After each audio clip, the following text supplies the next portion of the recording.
Hello, good evening, and welcome to another show of ESC Fan TV. Yes, it's 9 o'clock Central European Time. It's a Sunday. We are here. We are giving you a rundown of Eesti Laul, Denmark's national selection. We've also got a bit of Romania in there, as well as an update on Melfest. Joining me this evening, I've got a fantastic co-host. Yes, he's been keeping everything together and everyone in line for weeks now. We'll make a professional out of him yet. It's Elliot. Hey everyone, you can try. I'm not sure by end of year, I don't know.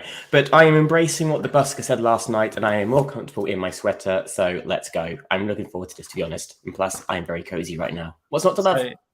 So what we're saying is, like a good Eurovision national selection, you're playing it a bit like a game of chess. Exactly. See, there we go. Never know what's going to happen. Also joining us from Denmark, we've got the wonderful Thomas. Good evening, Thomas.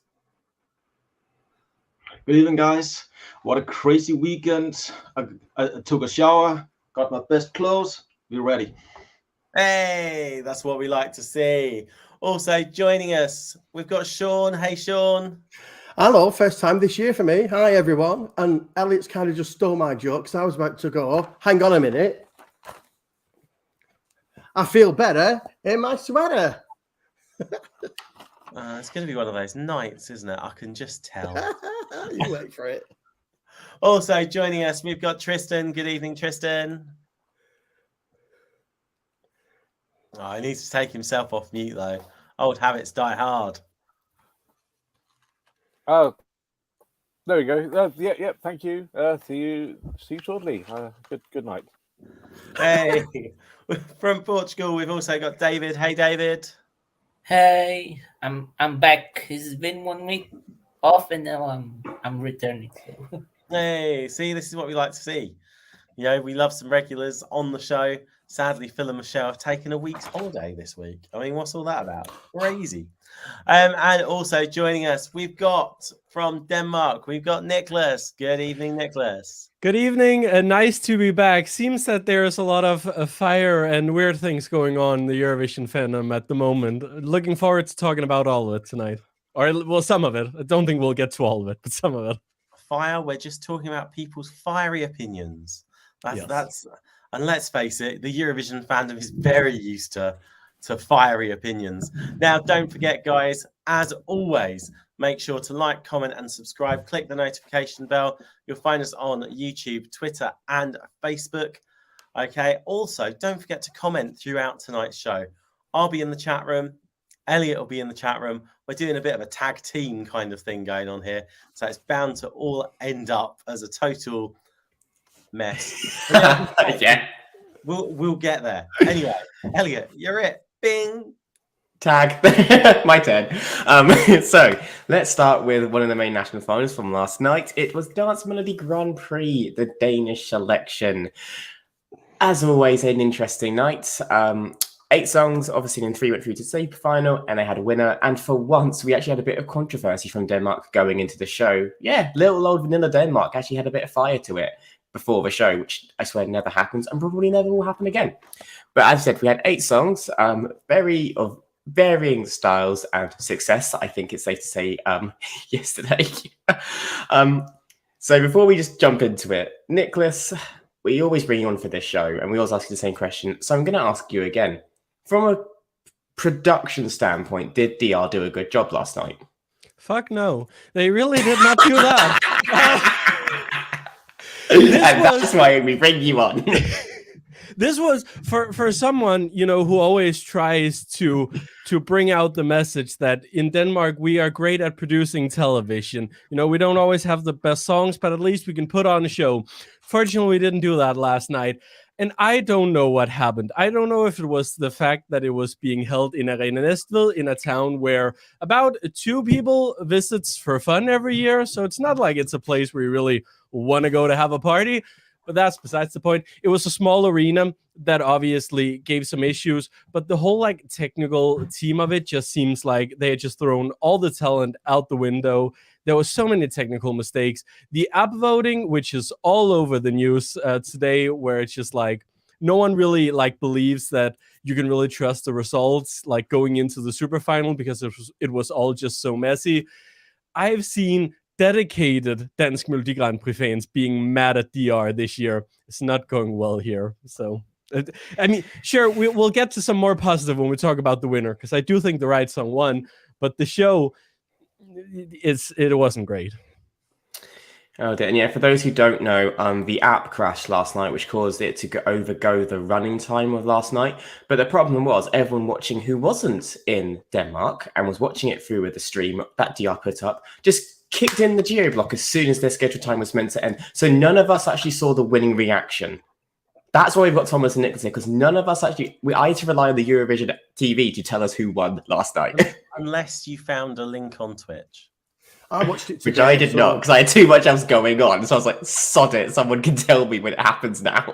You had your chance, Denmark. But as I said, 8 songs, 3 out through to super final, and we had a winner. And the winner in the end, let's just talk about it, was Riley with Breaking My Heart. Now, obviously, I'm going to have to start with this because bringing up the controversy, as I mentioned earlier, was around Riley. So it's come out that he performed this song in a concert in South Korea in October. Normally, that is absolutely fine. It was after the deadline, no issues. The issue was that Dansk Melodi Grand Prix rules are different to that of Eurovision's rules and EBU's rules. So they took it away and had to basically decide if he was still eligible to compete or not. He was allowed to compete, and therefore he went and won the whole thing. A lot of people had him as the favourite when the 8 songs got released. Very interesting turn of events, though. This year, in the super final, they had a jury vote as well, and Riley didn't win the public vote. So if it was just a standard public vote, it would have been Nicholas Son with Freedom going instead. Like I said, Denmark causing controversy and drama never happens.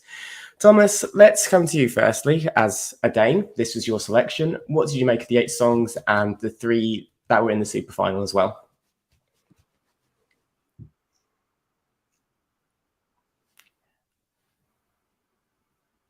Who are you talking Have I to? lost? Actually, Thomas. I quite like almost every one of them.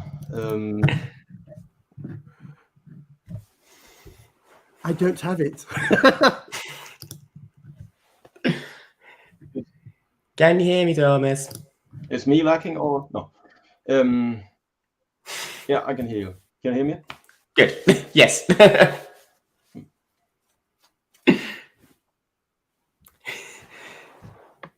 I can't believe first they make the Dansk Melodi Grand Prix app crash. Now they made Thomas crash. What's going on?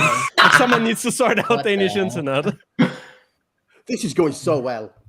It's that big ESC Fan TV tradition. Sometimes we have a technical issue.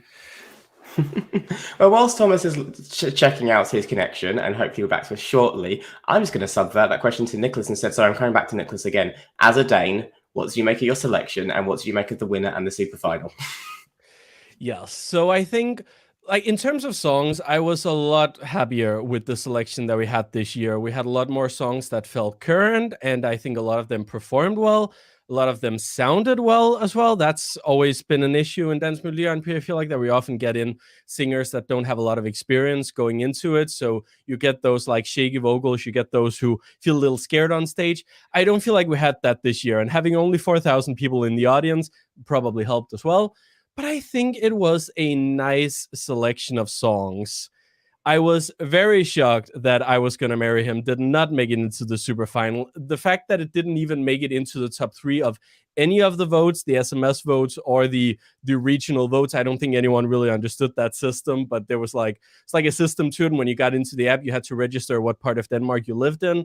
And that's how they did those votes. It was weird. I don't know why they did it like that. But the fact that being such an international fan favorite and being one of the better songs, I don't understand how that didn't get in there. The 3 that were selected, out of those, I think Riley was absolutely the winner. That was the one that was supposed to be the winner from the beginning. Thomas probably gonna say something different, but I think that getting so close to Freedom winning, that was like not worst case, but close to worst case scenario for me. Like, had that won, I feel like we would have been in contention for that last place in the semifinal. Freedom, that was just... I've tried all day to find words to describe it in English, but I can only find a Danish word, which is fæsent. It was a Fesen song, and that will not make any sense in English, but that doesn't matter. It sucked, but the winner, Current, it's modern, it's great, he sounds all right. Hopefully he can use the vocoder on the Eurovision stage. I think this can really get the young people voting, and hopefully can get us into the final again. Was your issue with Nicholas on because he looked somewhat like Rasmussen's Rocky Your Cousin? Was that why I got you flashbacks to 2018? Was that the issue? Not necessarily. I do like the fact, however, that there was a song this year called Human, which I don't know if I just hate songs with the name Human, but like there was a poll, I don't remember who did it, but there was a poll on Twitter where it's like, which human do you think was the worst performance? And I actually chose this one. I no longer have an issue with the 2020 Human because this Human was way worse. That was the biggest mess. I've watched Dansk Melodi Grand Prix since 2001. This was the worst performance I think I've ever seen in the contest. And the fact that that was in top 3 with the SMS voting, I didn't get that at all. But yeah, maybe I just have a problem with songs called Human. Of course, Tom likes it. What was wrong? What was wrong with that? I thought it was brilliant. Everything. And why did she have to take her clothes off? I don't get that. And she couldn't from the rest of the panel here. Come on. She couldn't hit a single note. I thought it was beautifully, totally and utterly bonkers. And that was what made it so brilliant. I mean, I have no clue whatsoever what was going on. No. But when they started throwing the bits of greenery around and everything like that, and she was in a flesh-colored bodysuit, I was just like, wow. I do like how in that paddling interview they did when there were technical issues, one of the things she said was just, I'm just glad my dress was able to come off, because I do think it would have done something to the performance if she hadn't been able to get it off. But yeah. Could have given the performance a certain je ne sais quoi. Oh, Denmark never change. Sean, let's come to you because Nicholas made a good point there. Are the two sisters, they were again one of the favorites going in to the show, and then like I said, their performance, I don't want to say nothing happened, but it clearly made no impact. Apart from the fact that two sisters sing about I was going to marry what sounds like the same bloke is a little bit weird. Yeah. What made you think this song just fell short last night? First of all, it started off well for me. Whistling, you get extra points for whistling for me, so I like that. But yeah, my notes here: 2 brides, confusing. 2 brides, weird. I just put average song, moody. It didn't really float my boat at all. It just fell short, and I don't really know why. Perhaps it's because, like you say, there were 2 of them singing about one bloke. Hey ho, I suppose whatever makes you happy. But yeah, and I didn't realize they were sisters, because they don't particularly look like sisters to me, apart from the same hairdo and the same frock on. You know, I'm not going to be rude, but one doesn't look anything like the other. I never said they were identical sisters, did I? It's not a Tom and Chevy sister situation, is it? I'm not going to say that one fell out of the ugly tree. I'm not going to say that, because that's a bit mean. You were talking about freedom as well a minute ago. Now, when that started, I thought, oh no, because it's that heavy rock sound, and I just have to think fluffy kittens when I hear anything like that, because it's not really my bag. But when it actually got going, I really quite enjoyed it. But I don't know why we needed 4 Sam Riders on stage at once, to be honest, because they all look Sam Rider-ish to me. So yeah, there went up some. But my favorite didn't win. My favorite was, I can't even say his name, so I'm really sorry. Søren Tropigard Lund. Yeah. Søren Tropigard Lund. Yeah, it was great. Absolutely brilliant. Love the singing voice. Absolutely stunning. And a lovely song. A really, really nice song. And I love some of the lyrics. When you translate them into English, it's about his love for a partner. I'm right here, no matter what. It'll be the two of us, my dear. We'll dance in the rain till the moon's doze off and shows the way. You may yell and scream and scold, but I'll always be your friend. You're incredible. You're simply you. I just loved it. It was really, really nice. Very well. He's got a stunning voice. Absolutely stunning voice. quite fit as well, I suppose. But yeah, but yeah, it was really good. I had the winner Riley in second place, to be honest. Yeah. What else did I have to say about this? Oh, what was it about? This can't be good. Sorry, no, it's not bad. It's not bad at all. It's not bad at all, right? But there was an armpit somewhere, wasn't there? Where was the armpit? Yeah, human. I mean, I liked it. We were just talking about it earlier, right? I love the platform at the beginning. I love the frock she was wearing. I love the little shoe flick off. And then it ended up going completely bonkers, and she completely won me over until that moment there. The armpit. There's no need. Not in this day and age. I mean, do they not have electricity at home? Can't you see in the mirror? You know what I mean? Oh, Come on, never dear. change. Not on national telly. Not on national telly, dear. Right. Thomas, can you hear us now? I can. Good. Apparently, good. Denmark Radio has sabotaged my connection, so the only thing I can trust is my mobile phone. So let's try it this way. It's better than nothing. We'll run with it. This is how you know we're live, guys. Yeah. So that's the thing. We'll just talk about the show in general and your thoughts on it, and obviously the results of it. Now, I know going into it, you were a big Nicholas Son fan, and you wanted freedom. Did the performance change your mind or anything, or was you still, after the 8 performances, Nicholas was your winner? Definitely was my winner. I think I thought the performance was full of energy. I think it was on time. We tried something else, even though I was fully aware that the song wouldn't win. There was no chance in hell that the Danish jury would pick that song. But I'm super happy that he got a second place. Maybe next year, maybe sometimes in science fiction, we send something in that direction. Maybe. I will just say now, Nicholas Sovereign was my favourite as well last night, and I'm slightly mad at the Danish jury being allowed in the super final. Otherwise, Freedom would be going and not Riley. Nothing against Riley. I just preferred Nicholas Sovereign. It had a bit more of a pulse to it. Tristan. Now, obviously, Denmark is obviously known for being a bit safe and a bit generic, but Riley especially has a real radio quality about it, but also has a lot of digitized vocals in it as well. Yeah. Do you think that can hurt or harm it in Liverpool? I don't know if it will harm it in Liverpool if it's allowed, but I think it could harm Eurovision as a whole, because these things set precedents, and I don't want to see vocoders and vocal effects and things that change the voice to become that you see often in Eurovision, because it's going to put off other singers. It's going to put off, like, you know, the sort of singers that we want to see at Eurovision, because they're going to feel that it's sort of like, you know, become a karaoke thing. So yeah, I don't think it'll harm his chances, because people quite like that sort of stuff.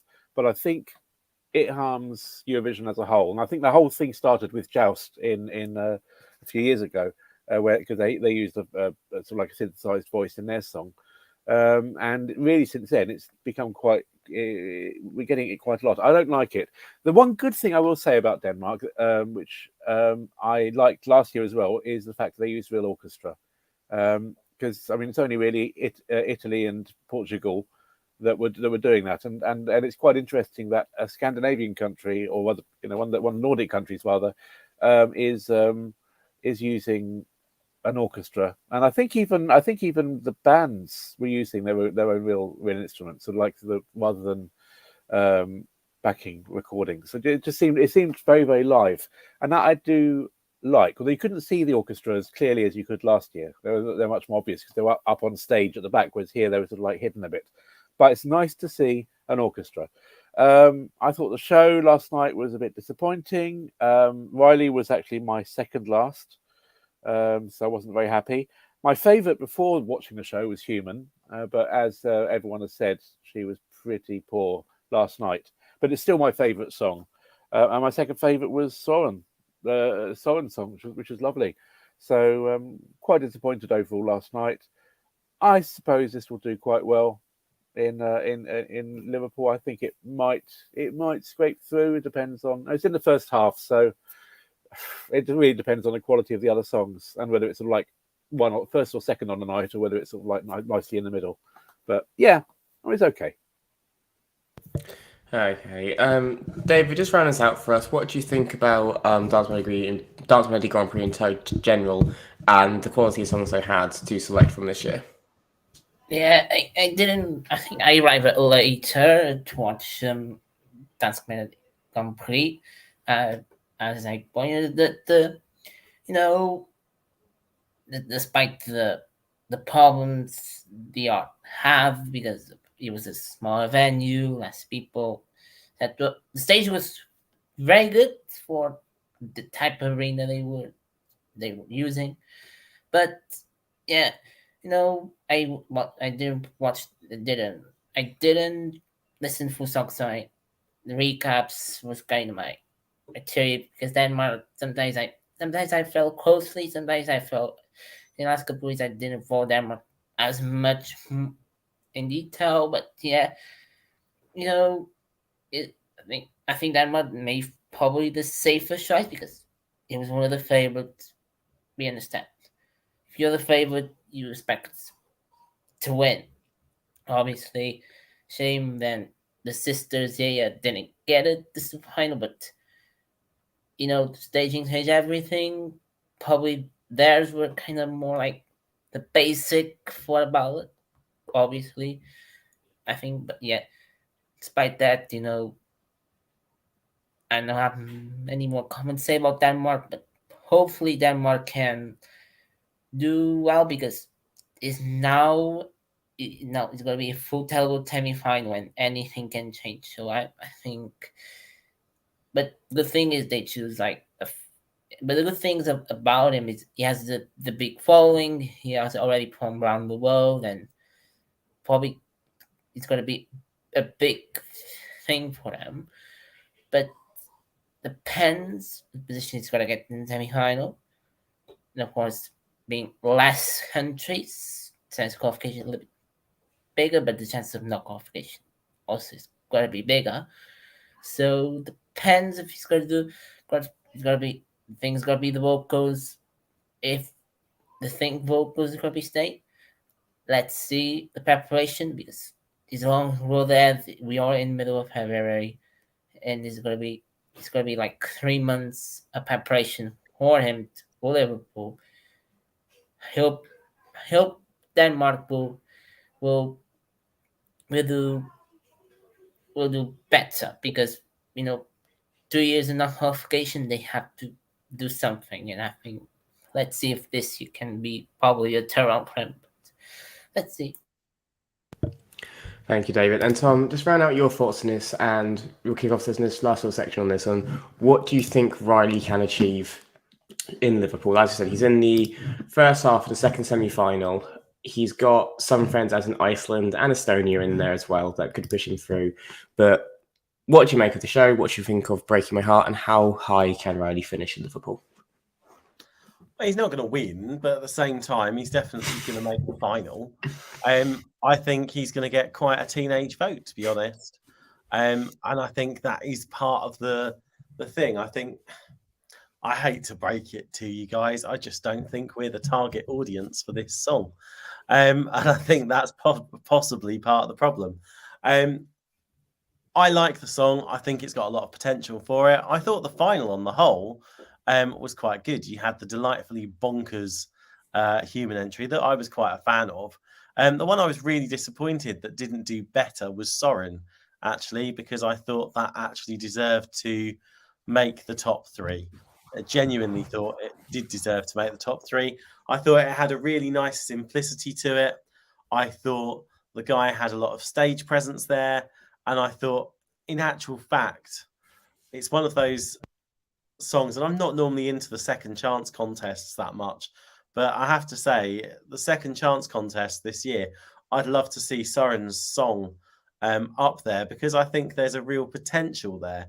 It doesn't scream banger, but at the same time, it's got that charm that I think we saw with Salvador Sobral in 2017, and I think that's got to stand it in good stead. Other highlights for me last night, Mickey, I thought the song was quite good, quite enjoyed that, and of course, just to keep everyone else happy, yes, Nicholas's song Freedom. I did think there was some merit in it, but overall, great job. Just a shame they didn't actually get the geo block, shifted. But I mean, what can you do about that? I mean, technical hitches, everyone has them from time to time. And if the technical hitch was with the voting, they're going to spend their time sorting out the voting, aren't they? They're not necessarily going to worry about the consequences of it in terms of the geo block. Even though diehard fans like ourselves would be jumping up and down, going, oh my God, I can't see it. Even though we had about 70,000 other Eurovision shows to choose from last night as well. Didn't we just? I think in the end there's about 7.5 hours of national final content uninterrupted. So good luck anyone who sat through all of that. I did not. So let's just round this out very quickly. Just go around the panel one by one. How far up the scoreboard can Riley get if he can make it into the final? Let's start with David. Okay. Definitely final. I think he's probably going to qualify. Because second semi-final, we got that the friends there, but in terms of the final, because international juries got convinced them. So I'm going to be safe and say top 20. If I think he's gonna get the Telewood probably. Telewood probably is gonna help him, but depends on the jury. But first, got to go to the second semifinal. I don't know. We don't have a lot of songs from that semifinal yet. Thank you, David. Tristan, same question. Where can Riley finish in Liverpool? I've got no idea. I'm not that convinced it'll get to the final, but if it does, it could be anywhere. But I don't think it's going to bother the left-hand side of the scoreboard. But as you said, we're not the target audience. But no, it didn't really do anything for me, to be honest. So it really would have to depend on the staging. And if last night was anything to go by, I don't know if their staging people are really on point at the moment. So I don't know. It really depends. Okay, Sean, coming across to you now. I think probably mid-table, qualifying this into the final, and I think probably mid-table in the grand final. And I've just gutted, I didn't finish on this comment earlier when I was talking about Soreen. I'm going to do this.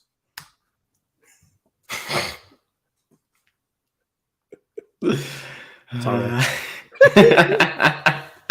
Always need your moment, don't you, Sean? Fair play. I can't even be mad. Well done. Oops.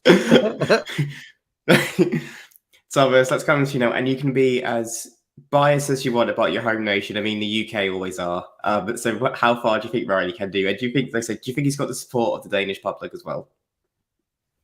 The support is most likely there. For me, it's a borderline qualifier.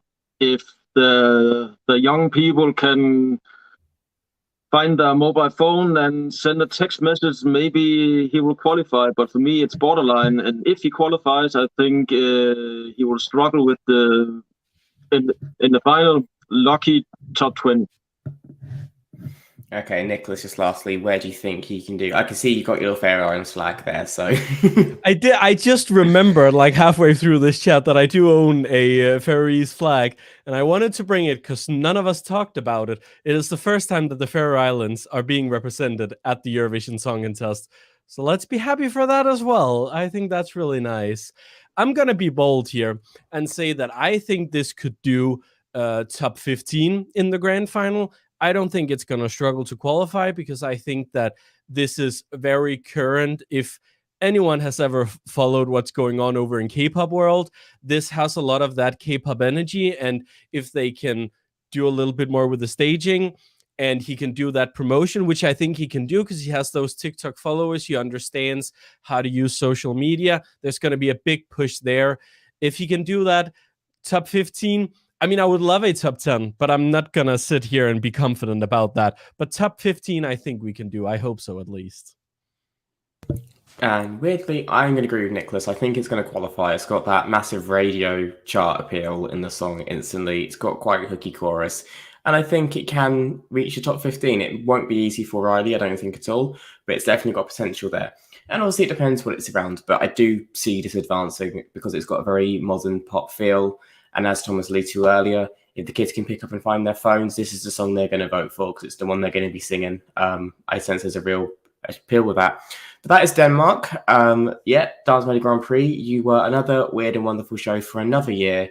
And let's see what you do next year. But as I said last week to all the artists, Riley, best of luck in Liverpool. We shall see what happens.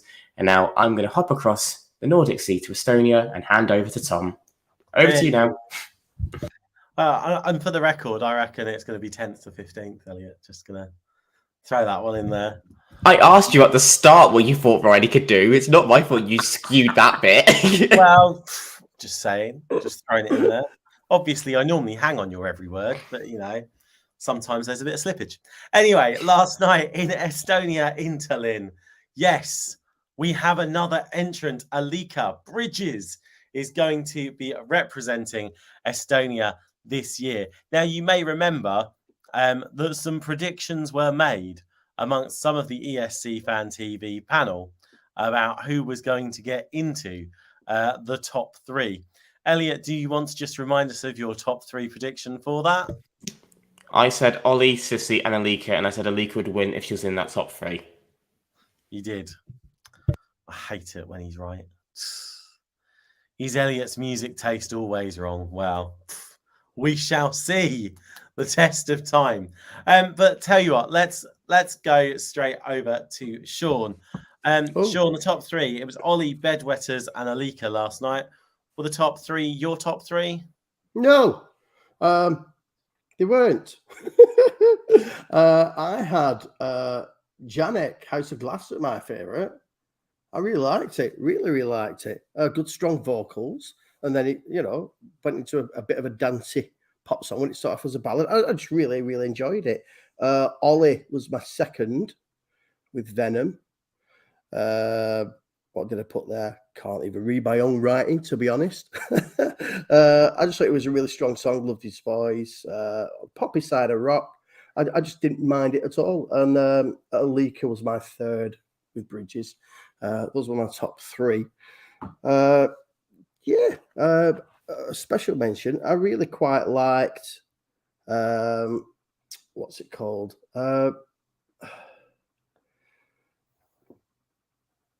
Andreas, Why Do You Love Me? I quite like that one, to be honest. Started off really promising, got a decent voice. I was just a little bit disappointed towards the end, but I actually thought Eesti Laul was.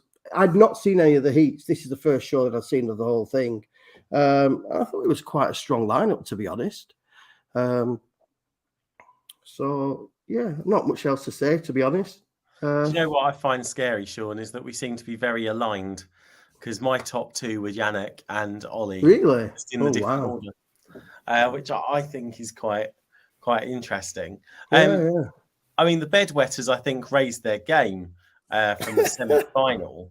I know it's very much British humour, isn't it? But the Bedwetters did raise their game. Really?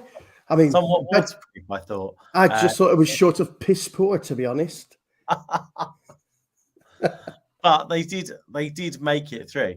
I suppose the question is, and I'll go to Thomas on this one. Do you think if the Bedwetters hadn't made it through to the top 3, would Alika still have won? Do you think Ollie and the Bedwetters, there was a certain overlap with their musical styles that may have influenced the voting somewhat? Yes, most definitely. They were fighting for the same votes in the super final in Estonia. In my opinion, Bedwetters shouldn't have been there. No surprise, Ollie was my favorite. I totally agree with Sean. I think Yannick also was amazingly good. And then I have a soft spot for Mia. I think she deserved the wild card in the final. I think she looks so cute, and yes, I have a soft spot for her. So I'm really happy to see her go through. I know that wouldn't be happening, but you can always hope. Do you know what? Hope is something I live by when it comes to national final season, because we know, let's face it, a vote from me is like a kiss of death to any musical artist. So it's just kind of like, hope is what I live on. Tristan, I know you've listened to some of the Eastie songs this afternoon. One of the things that struck me with Alika's song is that I thought that some of the build-up refrain was actually kind of stolen, quite similar to Bilal's Ra, which I know I've pronounced with a hideous French not accent. But do you think there's a certain similarity there between Alika's song and some other songs, or do you think it's got the individuality there to hit the top heights in Liverpool? No, I really like it. I had to watch this one live and then watch the second part, sort of like at about 4 o'clock this morning. And I like it. Alika was my favourite on the night. I had it top place. My second favourite was Yannick. I thought that was a great song. That was my favourite originally, before during the semi-finals. But last night, Alika won me over. And then my third favourite was Milik, and I just think that they would have had such a blast in Liverpool because they're like sort of a band, and they were quite retro. I loved their sound. I loved their staging, the black and white camera work. I thought it was really, the fact they didn't move, I thought it was very, very interesting. So those would have been my top three. But overall, once I saw that top three, I thought, right, this is Alika's to lose, because I was really happy then that in the way that the other two got through, because it meant that Alika was much more likely to win. So I was really happy, and I think Alika will definitely be top 10 in Liverpool. I just absolutely loved it. It's a really classy song. I don't think it's that different. I can't think of a song that it's similar to. I'll have to listen to the one you said. Which one did you say? Well, there's a certain phrase in it. There's a certain musical phrase in it. I could swear is the same as "wa" from Bilal. Oh yes. That sort of sound. Yes, it's the way it goes up. It's only a short. It's only a short phrase. It's only about 8 bars or so. It's the da da da da da. It's the fact that it goes up, but it's such a rousing ballad. It reminds me of anything. It reminds me of it's the other French one. It's the that one that we had that came second a couple of years ago. You have to remind me what it's called. Voila.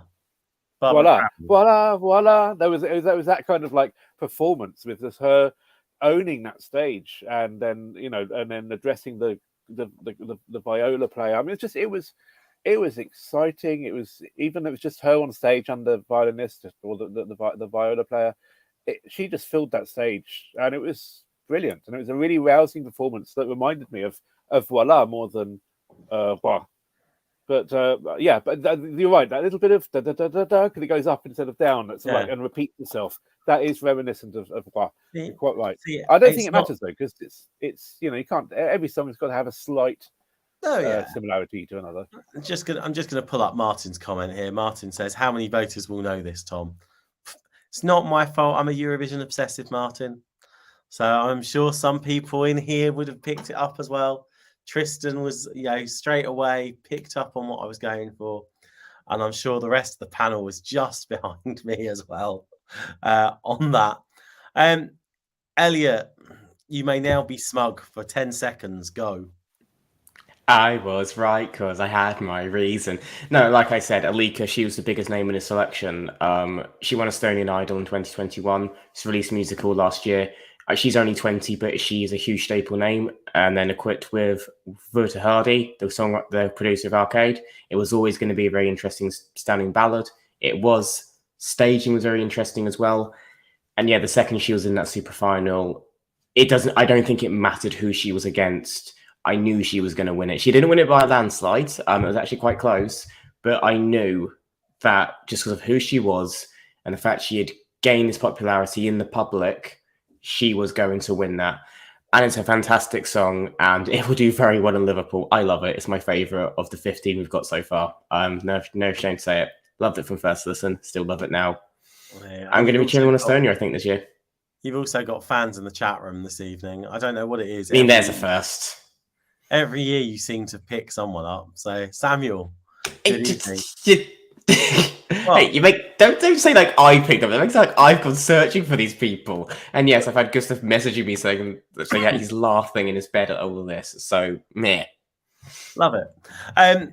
Right, I'm gonna wrap Eastie up because otherwise, with Romania and Melfest to go through, we will be here all night. Otherwise, Nicholas, I'm going to come straight to you. Estonia this year, what are we saying? Qualifying? If it qualifies, where's it going to come? I think the most difficult part of it will be getting through the semifinal because we don't have the jury voters this year because this is a jury song. I think. Will it get through to the final? I think it could do very well. I think the juries will eat it up because her vocals are amazing. And I think it has that nice, like, powerful buildup in the song that people gravitate to. So it has to get through the semis. We don't know how that's going to look this year. It's all going to be different. But if it gets through the semis and we get the juries introduced, I think it could do a top 10, something along those lines. Hey, thanks, Nicholas.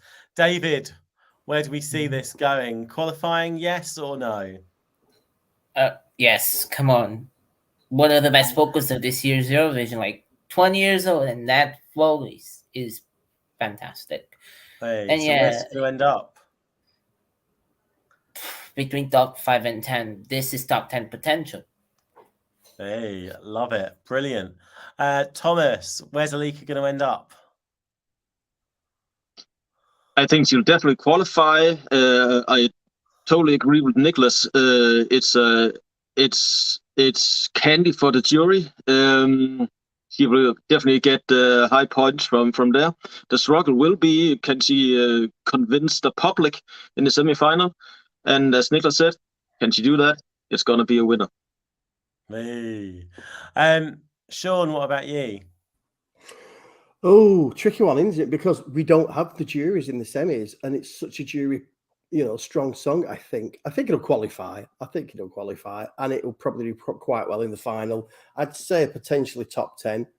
But again, we'll have to see how the no jury votes in the semi-final will impact things. This is true. Tristan, you've already said top 10, so I'm going to go straight to Elliot. Elliot, always sticking with top 10? Yeah, I think it'll get through. I understand the hesitation about there not being a jury, but I think the song on its own is good enough to appeal to a public perspective, and it's less countries than normal that need to fight against to qualify, so that makes the job a little bit easier. Once she gets into that final, I think she'll achieve around what Elena Nechayeva did, which is about 8th. I think with the jury, she'll do quite well. Probably not as strong with the televote, but I still think she'll hold on to a top 10 position. Yeah, I think we're looking at the best results since the Forza, aren't we, really?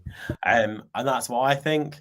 I reckon it could go slightly better than La Forza if she picks up some traction during Eurovision week. I think the interesting thing for this one, which I'm certainly going to be looking out for this year, is the fact that I think it would be one of those examples where the result of the semi-final does not necessarily reflect the result on final night. I can see her coming sort of like scraping in to the final with the televote, but in actual fact shooting for the stars when it comes to the final because you've got the jury vote as well. Estonia, done. Elliot, tag, boom. Me again. Right, we're going to have a quick little discussion on Romania, Selectia Nationala. I understand not many would have been able to see this. I struggled at points. 12 songs. Online vote and SMS vote decided it, so purely a televote final, and it went in the end to Theodore Andre with the song DGT, Off and On, beating out some of the other favourites such as Amaya Aladea and Andre Jutu. Let's go straight to it, Tristan. You were one of the few that was able to catch this. Let's just focus on Theodore Andre and this song. Did the right song win?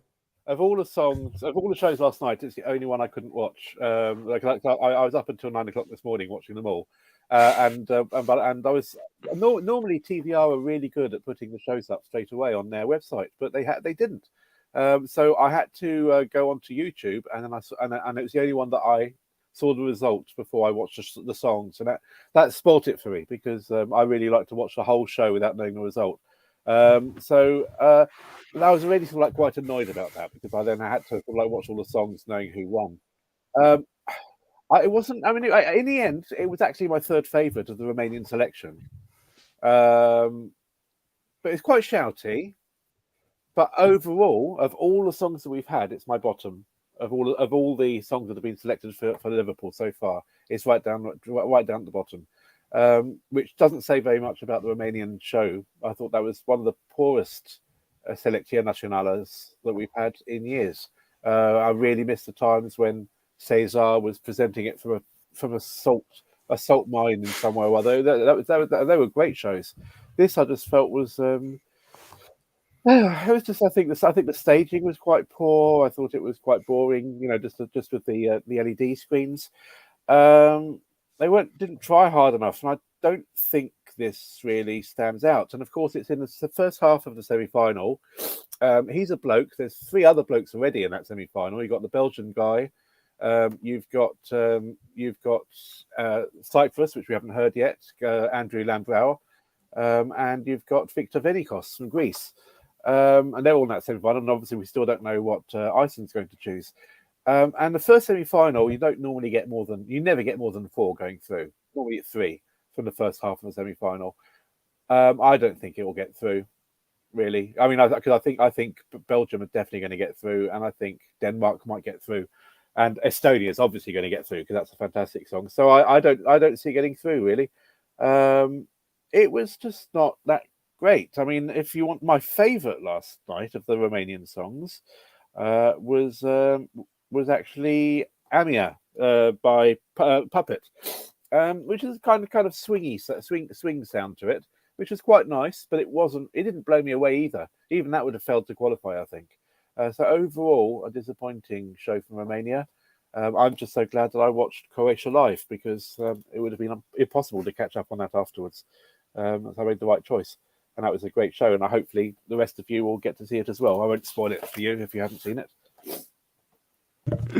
Thank you, Tristan. So it's because I just do wrap this up with a little bit to say we still got Melodifestivalen to go, and otherwise we'll be here till San Remo time finished last night. Otherwise, so Nicholas, just come to you.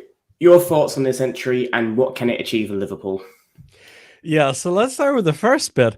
I love this. This was absolutely my favorite going into the Romanian selection. I didn't care much about the selection because I didn't feel like there was a lot of songs that I really loved there. But listening to this song at first, I was like, this is really cool. This is definitely like the kind of vibe, the kind of song that I also listen to outside of Eurovision. And then I just kind of forgot about because I was like, no way in hell this is going to win. And then it won. So I'm quite excited about this. I don't think it's my favorite of the songs selected so far, but it's definitely up there. I really like the performance. I think it's very dark. It's very gloomy like that, but I like the vibe of it. I think it's very cool. No way in hell this song is qualifying. I know that no one's really going to get behind this. I feel like this is in the same kind of vibe as On a Sunday, which was a song that I adored. No one else really did, and that didn't qualify. I think it's going to be the same for this one. And I know that I sometimes have wild and crazy thoughts about some songs. People don't always disagree with the songs I like. But, it's nice every once in a while. I don't get a lot of my vibe kind of songs going through. So no way in hell it's qualifying, but I love that it won. I'm looking so much forward to seeing it on the stage in Liverpool. I think he's so cool. I love the vibe of it. Thomas, what are your thoughts on Theodore Andre and what can he do in Liverpool, do you believe? I don't know. I only listened to the recaps of the songs and only listened to the full version of the winning song. The winning song, I think, it could go very well in on the big stage. I think he sings it well. I like the mix between a bit of English and a bit of Romanian in the lyrics. I quite agree with Nicholas. I think this is rather good. Okay, thank you very much, Thomas. David, let us know your thoughts. Do you think this can make the final? What can Theodore do here? Depends. Romania's this song, I think, has a kind of retro rock feeling to this because kind of by instrumentals, even though he was not my favorite, but I understand he won. I didn't watch the performance, but the recaps, and it's gonna be tough to qualify because no reason there. But Romania's now struggle a little bit, but we'll see if Romania can do it. But it's a big downgrade from last year. Last year, was one of the fan growers, and now this year I think it's not gonna be too much successful. But the guy's charismatic. If you saw the Eurovision Instagram, what he did about his introduction, is good. But I gotta say, it's gonna be a borderline non-qualifier, but we'll see.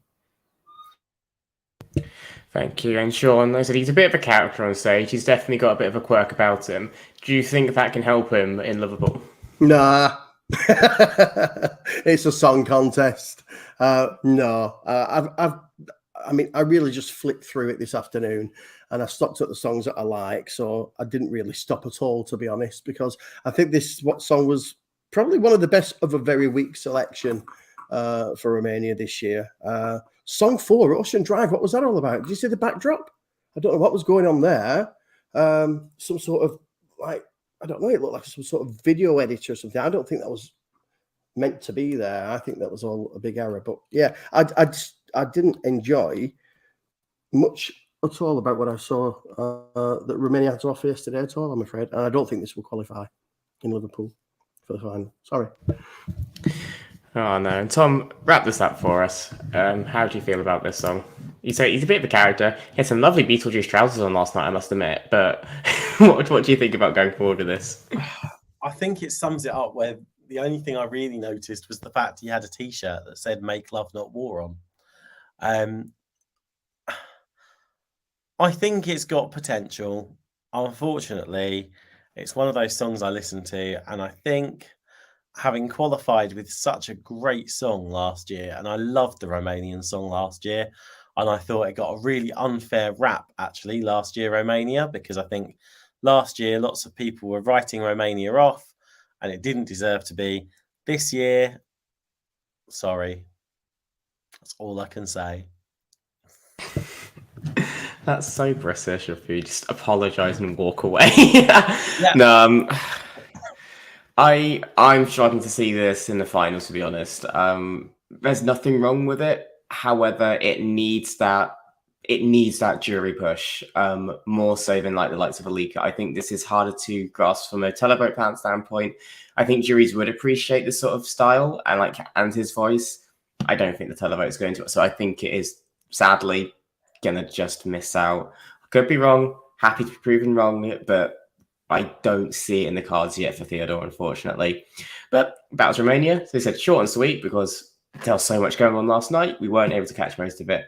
But now we're going to our last little point, which is the promised land of Sweden. Yes, that was sarcasm. Tom, I'll let you take over this. Yeah, the promised land of Sweden. It's a debatable choice at the moment, isn't it?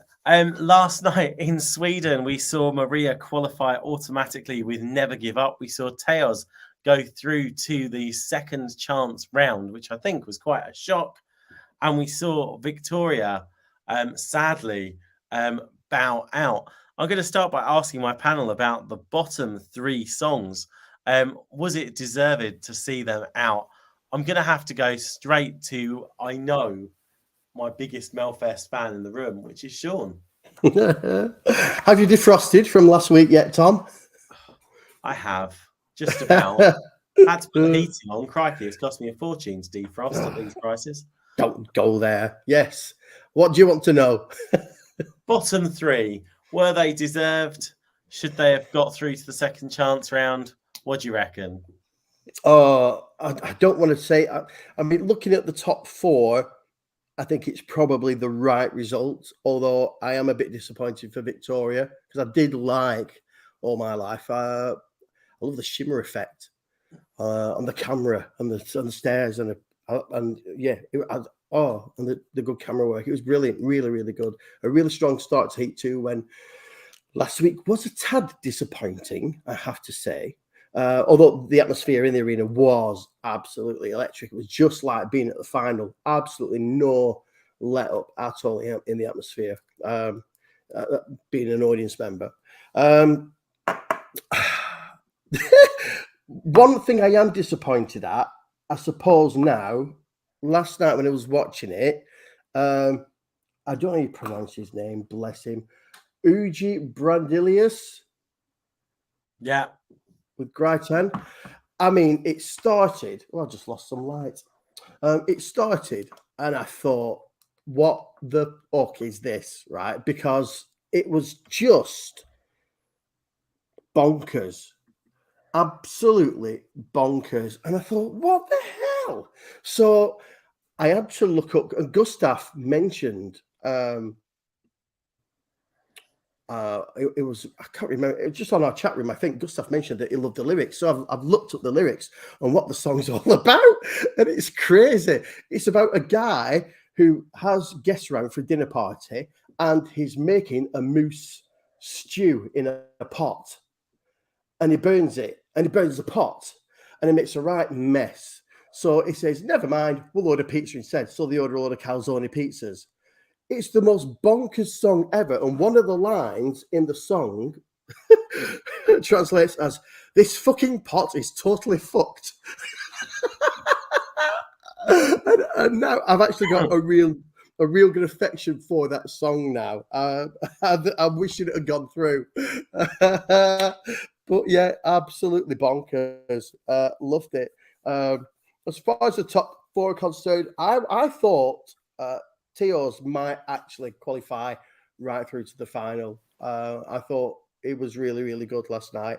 The staging not as good as his song last year, I've got to say, but I thought it was really, really good. The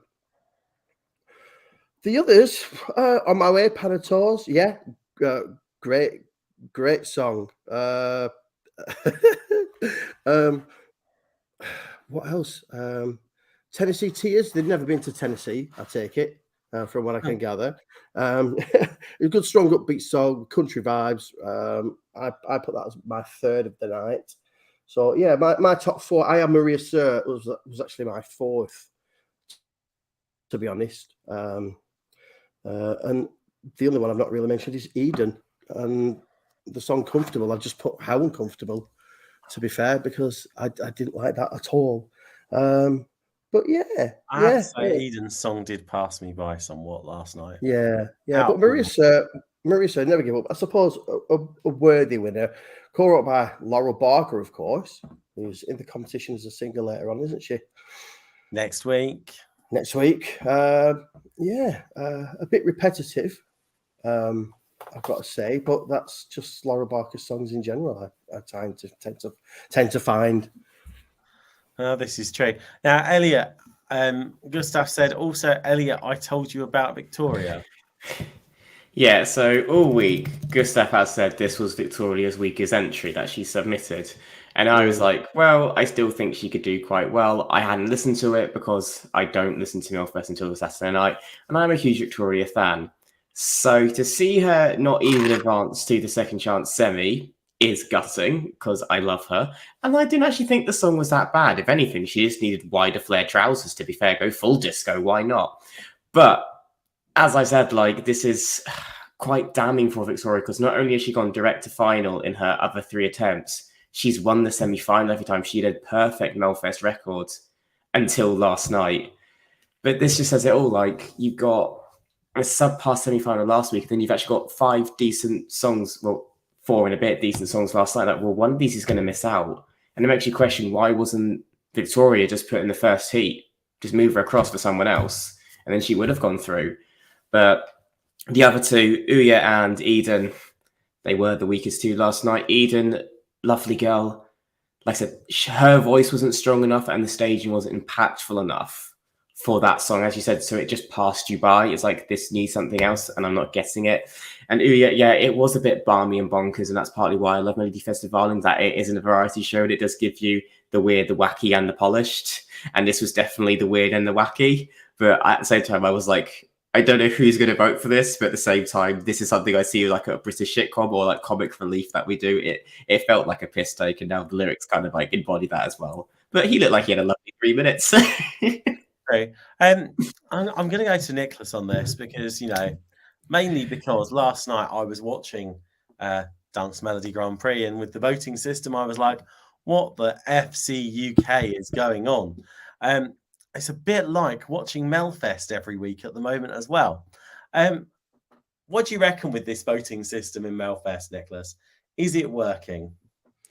Oh, that's a difficult one because I think I like the idea in practice. Not sure if it really works. Because I think I do like the idea of trying to get every single demographic to be equal. So it's not just the young people voting. So it's not just the old people voting like it is in Denmark, I feel like. I like the idea of it, but I think it's interesting once we get the final results to see how it has actually like really fully impacted also, like, you know, the ones that get up there in the top, because I feel like it's not really a strong Melfest year this year. I don't think I'm stepping on anyone's toes by saying that. I think it is one of the weaker years, which means that there is a little bit more that some songs, like we saw it last week with Tone, where she just like, you know, she takes off and it's like that's the 12 points from almost everyone. And I can see that because it's like when you have a little bit of a weaker year, it gets a little boring. I think that's what I want to say about it. It gets a little bit boring to hear them say, and the 12 points goes to this person again. Like, I feel like we had the same issue last night with Dansk Melodi Grand Prix. And I just think I love it in practice, but it just makes really boring television. Yeah, do you know what? I would go with that. It does. If you think you made really boring television, just imagine being sat in the arena in Gothenburg last week with the 12 points going to Tona the whole time, especially with I had some really delightful children sat just behind me who every time Tona got 12 points had their own little chant, which was really cute the first time round. Even the second time round was a little endearing. The third time round, lovable. It kills every bit of excitement in it, because like once you get through the first couple, it's like, I just want to know who qualifies now. Can we just get to the point where someone qualifies? And I think that's the biggest issue with it. I don't think you have to show every single one.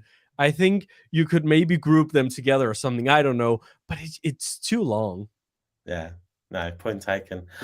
Tristan, you said you got some lovely stuff to say about the songs that went out last night. Yeah, my top three were my favorite was Oye, which I loved that song. I loved the staging.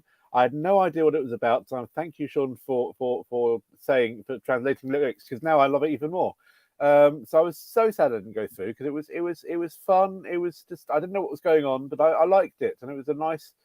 It was fun to look at, and it was. That's I went through. My second favorite was Eden. My third favorite was Victoria. So very, very disappointed last night with the results, because those three didn't get through. My fourth favorite was Maria Sur. So yes, at least she got through, but I didn't really like it that much because it was very similar to. I mean, if you asked an AI program to write a typical Melodifestivalen song, it would probably come up with something like that. It was just such a generic song. Da, da, da, da, da, da. I've heard that sound so many times. We were talking about similar sounds earlier on.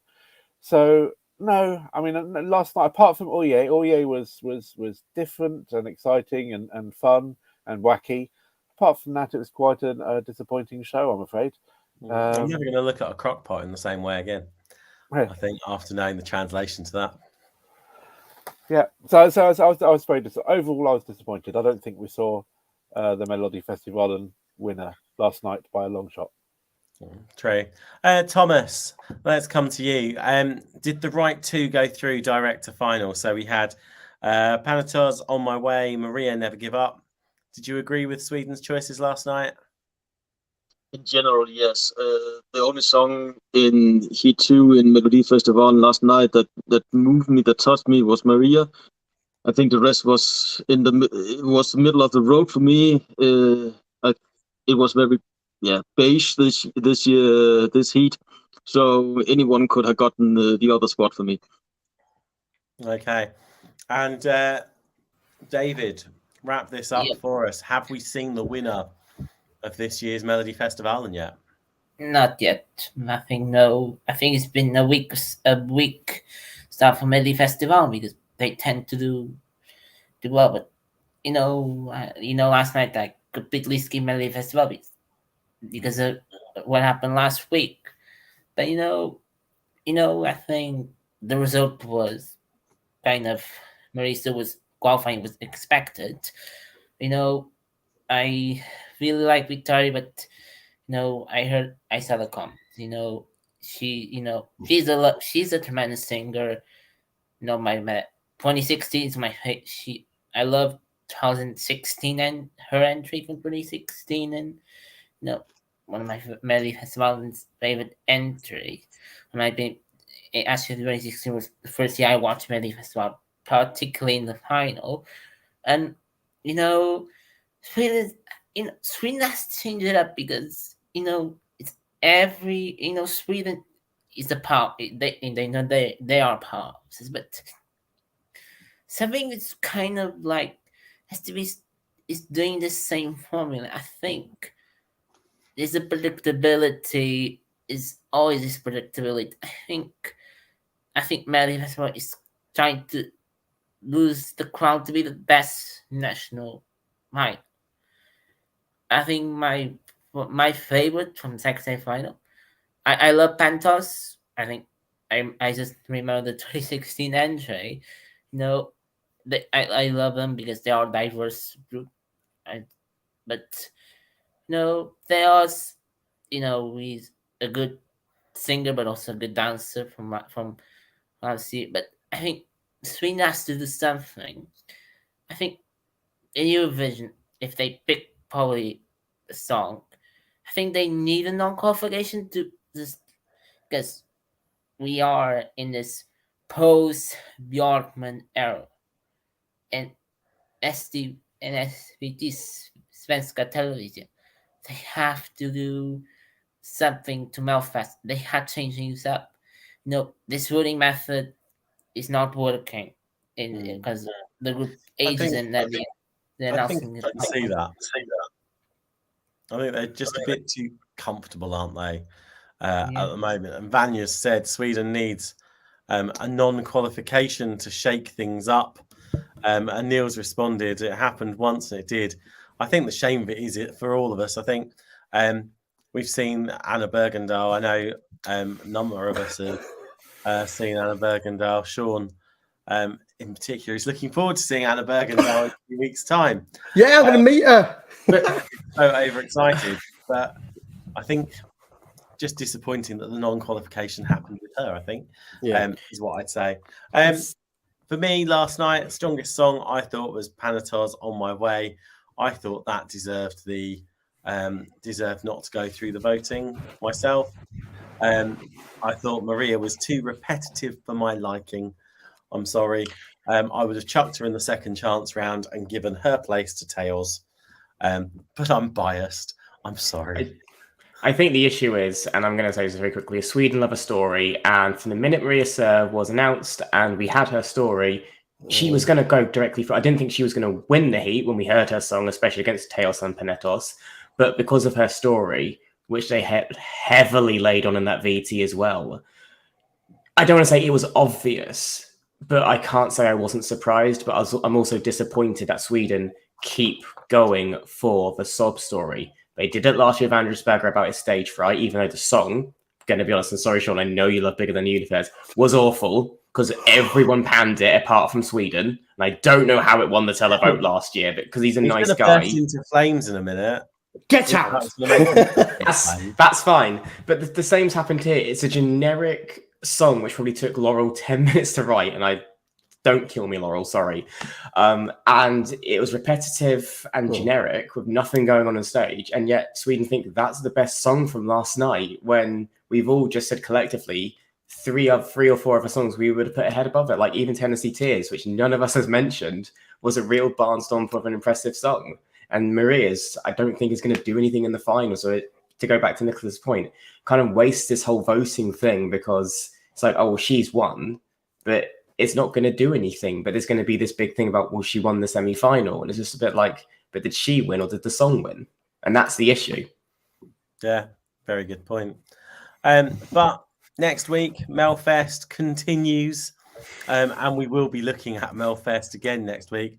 Paul Ray, Casanovas, Melanie, Nordman, Laurel, Ida Lova, Marcus and Martinez.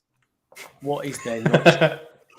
I'm down those entries from I'm a big Paul Ray fan. I hope he's got a good one. I hope he's got a good song. And I think they've got to have been keeping something back for these last two heats. They really have. There must be some decent songs in there. Well, all my hope is pinned on Mariette right now, because I refuse to think Lorene's got a good song, because we all said that in 2017, and then she lost to a twink with a guitar. So yeah, it was crap. And I don't think Lorene's as good as people say. Sorry, I know that's sacrilegious, but my hopes are literally on Mariette right now, which is worrying. Depends on the song. Depends on. We'll see, but let's just say everyone said that about Statements, and then it came out, and it was a bit of a mess. Wow. Unlike this show, which I feel has very slickly moved from piece to piece to piece, which means, tag, you're it again. Yes, and so we're just going to do a quick little recap on the songs we haven't been able to talk about tonight, because so much has happened. We apologise, 7 songs were picked last night, but otherwise we'd be here for 6 hours. So Croatia selected their song. They've gone with Let 3 with Mama Sh. There's a bit of controversy around that at the moment. So by this time next week, will it be the song? I don't know. Let's just say it. They won because of their fan base. They've been together since 1987, a huge staple in Croatia and their music. Their televote alone won the selection. But we'll talk about that further down the line. Latvia went with Southern Lights in Aja. The Maltese selection came to an end, and they went with The Busker, which is fronted by 2020 X Factor finalist Dav Jr. with We Dance Our Own Party. And then we also had San Remo come to a close last night with Marco Mengoni, 10 years after competing in 2013, returning to the contest with Due Dite. Now, he has said he was competing with that song, but he's now said to in another Italian interview that he might change the song. He has to shorten it, so we don't know now if he's changing the song or his change is just going to be making it to Eurovision requirement. God knows with Italy, they never know what they're doing, it feels like, but we'll find out at some point. And what else completed last night, guys? Or was that everything? I'm losing the plot right now. Lithuania, semi-final. Oh, yeah, they had their second semi-final, but they're selecting next week. Oh, and early in the week, since we spoke last, Czech Republic selected their song, and Vesna will compete with My Sister's Crown. We will talk about all these songs in more depth when we do our song reviews in March. Also, yes, David? No longer Czech Republic. They changed their name. Oh, yeah, they are now going to be referred to as Czechia, as at the contest, but on Wikipedia, they still have Czech Republic, so that's why I did that. But I do believe that is everything, but like I said, all those songs we will talk about in further detail when we do our song reviews at the end of the national final season. We just have no time to fit it all in at the moment. I'm sure you can imagine it's a bit of a juggling of plates at the minute. But Tom, what are we discussing next week? What have we made time for? Well, next week, we've made time for UMK. Yes, the entries may have been out for ages, but finally, given the fact UMK is just 1 week away, next week, we're going to have a whole hour focused on UMK. Plus, also, we'll be looking at the Lithuanian selection, Melfest semi-final 4, and whatever else we can, not semi-final 4, semi-final 3. That's amazing. You just wanted to end at this rate, don't you? Melfest at the moment. But also, whatever else we can dig up, really, I think. But definitely looking forward to looking at what Finland has to offer. Because I think, having listened to a couple of the clips of some of the songs from that, I think there's a lot of scope there, isn't there? Elliot, I think that almost brings us to a close, doesn't it? I believe it does. Yes, I am very excited for next week. I love UMK. It's my favourite selection, and they haven't disappointed again this year. There's a little hint for what I think of these 7 songs. Quality over quantity, they always do, and I'm very excited for it. But yeah, that brings an end to our show. Thank you, everyone who's been watching. Thank you, everyone in the chat room. If you haven't seen it, actually, speaking on San Remo, Andy and the team on over 2 nights did a very good discussion talking about it and including this morning at 2 a.m. So go back and watch that. Give that a bit of love because I don't know who was sober for that show, but they somehow managed to get through a show and push all the buttons at 2 a.m. So I think that alone deserves a watch and a comment. So make sure you do. To be fair, when I said Phil and Michelle had taken a week off, they were actually on the show at 2 a.m. this morning. So perhaps so they're recovering. Yeah, I was going to say possibly nursing a hangover / asleep in a corner somewhere. Isn't that just also Eurovision week as well? God, they're going to kill me when they see this. They're going to absolutely kill me. But thank you all for watching. Leave us a comment. Let us know how we did. Should Tom and I be allowed to host again, or should Stuart come back and take over full time? Leave us a lovely comment. Again next week, but Oh God damn it! Where is he? Leave us a like. Leave us a like. Make sure you check all our other videos, including in the run-up to this week where Laurel Barker's competing, my interview with Laurel, where she explains a fair bit about her song and also how she's been involved with SVT for the past 4 years. It's quite a fun chat, I think. But I'm going to stop rambling and say a big thank you to my panel. A big thank you for Nicholas. Thank you for coming back and enjoying this madhouse one more time. That was a lot of fun. Let's see if I get invited back again. It's always that. I think I will, just for your opening comment of fuck no. I think we need that again one day. A big thank you to Thomas. Thank you for having me. Looking forward to a more quiet week without 1,000 hours of Thank you very much. Very true. Big thank you to Sean. Cheers, everyone. I'm back next week, I think. So I shall see you then. Bye. Big thank you to Tristan. And get some sleep after your we'll do national final through the night. I will do. See you next weekend, and please, everyone, watch the Lithuanian final because that's going to be fantastic. What a show that is! That looks like it's the quality of the songs that have gone through. It's probably going to be the final to beat. I think I'm going to have to watch it just from all the comments from you, Phil and Michelle. I feel like, not that I've been tricked into it, but it's like it's piqued my interest. Let's say. Big thank you to David. Thank you very much, everyone. Yeah, next week is only Lithuania, so it's gonna be like the must watch for me. And a big thank you to my co-host Tom. Otherwise, how I would have juggled 4 topic points in national finals, I don't know. I wouldn't, basically. I'll be on the floor at this point.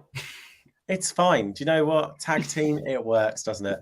Big thanks to you as well, Elliot. We'll be back Sunday, 9 p.m. Central European time for more Eurovision fun. Until then, have a great week and goodbye. Bye-bye. Bye.